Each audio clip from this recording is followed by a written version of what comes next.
Arthur Rimbaud, œuvre poétique. Le buffet.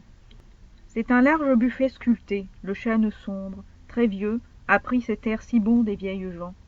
Le buffet est ouvert et verse dans son ombre, comme un flot de vin vieux, des parfums engageants. Tout plein, c'est un fouillis de vieilles vieilleries, de linges odorants et jaunes, de chiffons, de femmes ou d'enfants, de dentelles flétries, de fichus de grand-mère où sont peints des griffons. C'est là qu'on trouverait les médaillons, les mèches, de cheveux blancs ou blonds, les portraits, les fleurs sèches, dont le parfum se mêle à des parfums de fruits. Ô buffet du vieux temps, tu sais bien des histoires, et tu voudrais conter tes contes et tu bruis, quand s'ouvrent lentement tes grandes portes noires. Octobre 70. Victor Hugo, Les feuilles d'automne.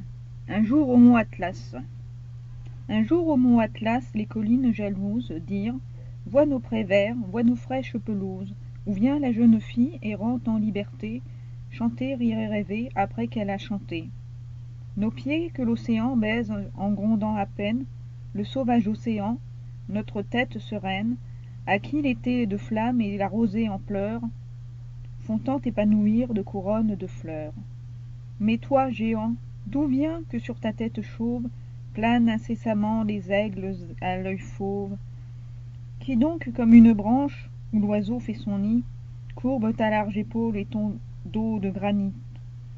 Pourquoi dans tes flancs noirs tant d'abîmes pleins d'ombre? Quel orage éternel te bat d'un éclair sombre? Qui t'a mis tant de neige et de rides au front, et ce front où jamais printemps ne souriront? Qui donc te courbe ainsi, quelle sueur l'inonde? Qui donc le courbe ainsi, quelle sueur l'inonde?